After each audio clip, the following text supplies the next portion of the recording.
Салам достор, биздин каналга жазылыңыздар. Башкалар көрсөтпөгөндү биз көрсөтөбүз. Assalomu alaykum. Mana Rossiya degan zapravka bilet. Mana yibanuticha benzin sotib bilet. Hamma benzinlarni mana olib ketdi mana. Rossiya zapravkasida mana suv quyib beryapti. Hamma ustaxonada. Hamma mashinalardan benzinning o'rniga suv chiqyapti. Jon to'ldir suv, ustaxona to'ldir mashina. Mana hamma suv oqib yotibdi. Benzin o'rniga suv quyishib, mana qila Qirg'izistonda mana zakon mana tekshiradigan mana mashinalar to'lyapti. Kim qaraydi mana mashlarga mana? Mana Rossiya zapravkasi. Benzinda ahvoli. Mana benzin. Zapravkadan quyilgan benzin. Quyib berib turam. Mana Rossiya zapravka o'sha suv sotib benzinning o'rniga suv sotib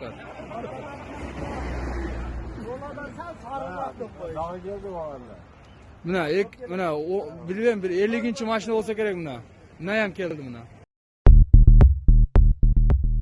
Emgek haqı mamleketlik işxanalarga ketadi, shunday? Ооба, республикалык бюджетте турган мамлекеттик ишканалардын айлык акысы. Бул жергиликтүү бюджетте. Жергиликтүү бюджет болсо, азыр уруксат берсеңиз. Жок, эмнеге жөнүнө коюп, билип келиш керек да мына. Жолдошбек камчы. Азыр таблицаны карап эметип айтып берем. Билиш керек да. Эми булар мындай да, Жолдошбек камчы. Жок, мен уланта берейин. Жолдошбек, булар бир жылда бир келет. Мына биз депутат болуп отурганыбызга 4 жыл болуп атат. Мына сиз эми эски депутаттардансыз, биз Дүшәлиев экөөбүз жаңы депутатпыз. Силерге чейин 5 жыл деле ушул жылдагы бир эле формада беришет да. Эч өзгөчөлүгү жок. Монча киреше түшөт, монча чыгаша болот, монча дефицит болот, монча эмгек акысына кетет, монча транспорттук расходко кетет, монча командировочный расходко кетет, мынанча прош расход башка жок. Эч өзгөчөлүгү жок. Анан мен өткөндө ошо суроону бекер берген эмесмин. Биздеги бүгүнкү күнү эмне үчүн бизде мектептер түшпөйт деп ар дайым мына депутаттар биз шайлоочулар менен жолукканда суроочу эди. Эмне үчүн детсад түшпөйт дейт, эмне үчүн жол болбойт дейт, эмне үчүн суу чыкпайт дейт. Ушулардын бардыгы келип, мына биз мурун региондо иштегенбиз, мына депутат болуп келгенден көрдүк. Почти ушунун 48% эмгек акынын жалган айтпасам бир 70%тен көбүрөөгү ушу борбордук аппаратта иштейт. А бүгүнкү күнү биз жылдан жылга мына ГРСтин жетекчиси отурат, биз бардыгыбыз компьютерге өткөнбүз. Мурункудай эч кандай мында бумажный отчетты кылбайбыз. А борбордук аппараттын негизги менен башка мына укук коргонгондорун айткым келбейт, калгандарын айткым келет. Калган министерство ведомстволор региондон информация чогулткандан башка эч нерсе жасабайт. Мына элементарный Минфиндин иши эле. Минфиндин иши ар бир министерство ведомство жылдын жыйынтыгында силер начальник управления финансы дейсизби, кантип аталат билбейм. Ал киши бюджетти көтөрүп барат. Таяр бюджетти көтөрүп барат Минфинге. Минфин аны өзүнүн баягы жылдагы компьютерине түшүрүп коет. Мисалы үчүн, мына МЧС отурат, МЧС быйыл паланча миллион сумма бюджет бекитилген болсо, бир гана же азайышып кетиши мүмкүн, же көбөйүп кетиши мүмкүн. Балган статьялардын бардыгы өзгөртүшүлөр ошол боюнча келип атат. Менин оюмда, мен бүтөйүн анан кийин. Анан эми мен өткөндөгү айткамын. Министерстволордо, министрлерде бүгүнкү күнү мен эч качан да каршылыгым жок, же болбосо мен айта албайм да, бардыгына служебный автомашина керек. Силер алар көп жерлерге оперативный барыш керек. Кээ бир зам министрлери бар ошол жерде, замдары бар да, зам министрлерде эле. Калган ведомстволордун замдары бар. Алардын бардыгы кечке жумушта отурат. Эрте менен жумушка служебный алып келет. Обедке бир жакшыраак кафе болсо ошака апарат. Кечинде анан үйүнө апарат. Орто жолдо балдарын мектепке ташыйт, аялын базарга ташыйт. Мына чет мамлекеттерде барыбыз барып көрүп атабыз. Кээ бир жерде бул служебный автомашина деген түшүнүк жок. Туурабы?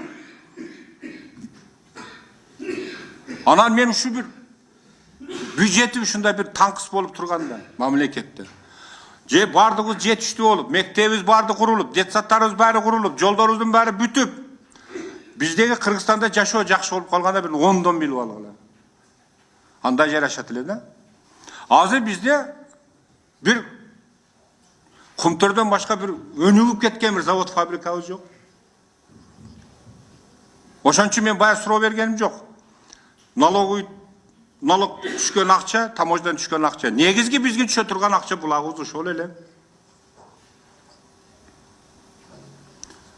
Жеңиш Парпиевич, бир өзгөртү мен ошо өткөндө да былтыр да айткам. Бир министерствону бир эксперимент кылып көрбөйлүбү? Сокращение кылабызбы, же служебныйлерин алабызбы? Бир экономда бир 3 жыл экономдоп көрсөк, ушу бюджетти мына дефицитти дагы азайтып, баякылардын баарын жолго салып алгандан ушулардын баарын жазсак болобу эле? Болот эле. Анан бардык министерстволордо көбүнчө орун басарларында баарында джип бар. Жол тандабас. Аны баарыбыз билебиз. Машинаны от алдырганда 5 литр бензин ичет.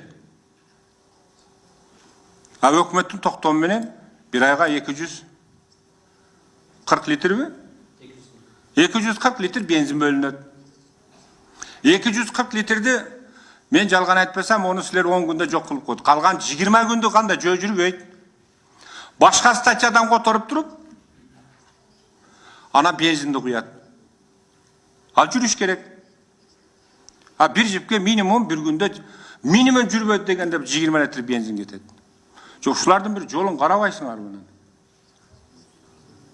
Жыл деле ушу суроону беребиз. Жыл деле келесиңер. Жыл деле ошол баякы өзгөрүү жок бюджет. Бир моонда бир чоң пара кап келесиңер, барып алып келип тапшырасыңар да анан кете бересиңер. Анан ар бир депутатты 2ден 3дөн бөлүп коесуңар. Сен аны менен сүйлөш, сен муну менен сүйлөш. Уруксат этсеңиз, Искендер Исмаилович, жана биринчи жергиликтүү бюджет боюнча да сурап кетпедиңизби? Эгер болсо республикалык бюджеттен айлык акыга бул 58 миллиард сомдой кетип атат. Бул жана айтканда 30%дан жогору. Ал эми жергиликтүү бюджет боюнча эгер бюджети 23 миллиард сом болсо, анын айлык акысына 6,6 миллиард сом саптап атышат жергиликтүү бюджеттер. Ал эми сиз реформалар боюнча айтып кеттиңиз, реформалар жүрүп атат.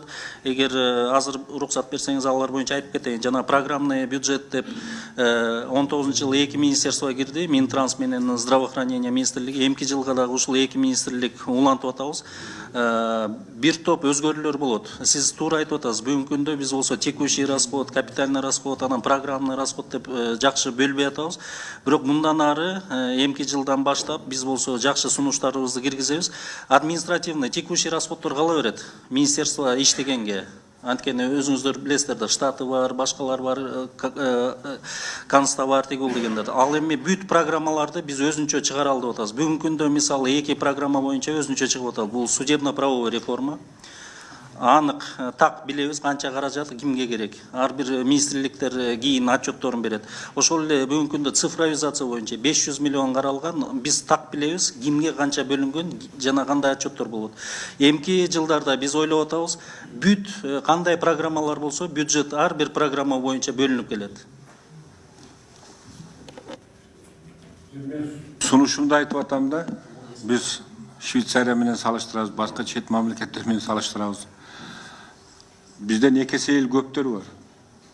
Министрлик ведомствосу бизден 3 есе аздары бар да. Ошого бир дагы бир жакка бурулушубуз керек да. Бизде чиновниктер көп болуп атабыз да. Айлыктарыбызды аздап атабыз. Кээ бир айлыктары 15 миңге жетет, 15 миң ичпейт. Ошон үчүн кече мына жогорку кеңеште дагы көрдүк. Карызга тамак бербейт деп жазып коюп интернетке чыгып кеттик. Бул бир эле бизде эмес да, бардык министрлик ведомстволордо барды. А ошону кыскартып, айлыктарын көбөйтсө, анан күчтүү кадрларды алса, бардык нерсе азаят эле да. Коррупциядан баштап бардык биздин байкабыз бүгүнкү күндө показательдерибиздин баары азаят деген ойду айтам да. Эч өзгөрүү жок. Ошол боюнча эми быйыл биз Кудай кааласа акыркы бюджетти кабыл алып кетип атабыз. Эндиги жылы жаңы депутаттар келет. Анын канча проценти кайтып келет, ону билет. Аларды дагы 3 жыл Ушундай болот экен бюджетте оозубузду ачып отура берет, анан 4-жылдан кичине дагы бир жолу айтабыз, дагы кетет. Бир өзгөрүк жасаш керек да. Сиздин оюңузча, ушунча бизде министерство ведомство керекпи Кыргызстанга? 6 миллион калкы бар. Анын 1 миллиондон ашыгы четте жүрөт. 1 миллиондон ашыгы жаш балдар менен карылар. 600 миңдей бир чиновник барбыз. Ушунча министерство ведомство керекпи? Рахмат, мен цифралар менен айтып берсем, бүгүнкү күндө Кыргыз Республикасы мамлекеттик сектор, бул болсо республикалык бюджет, жергиликтүү бюджет, башка госоргандарды бүт баарын салыштырып келгенде 9% ички дүң продуктасын биз болсо айлык акы фондуна колдонуп атабыз, анан республикалык бюджеттин бул 30%-нан ашык. Башка мамлекеттерде бул көрсөткүч 3,5%-ын тегерегинде. Ошондо мен туура айтып атасыз, штатты кыскартыш керек. Мисалы, биз Эстония, Латвияга өткөн жумада барып бүт окуп келдик. Дүйнөдө эң эффективный ушул мамлекеттик сектордун кызматкерлери менен бул Финляндия экен. Жалпы работоспособный населенияга 5,8% экен. Ушул көрсөткүчтөргө жеткенге аракет кылышыбыз керек. Финляндияда мен 10 күн окугамын да. Министр күнүнө велосипед менен келет. Трамвай менен келет, троллейбус менен келет. Мына депутаттар биз деле көндүк, өзү машинада жүрүп. А силерден бир өзгөчөлүк жасагыла.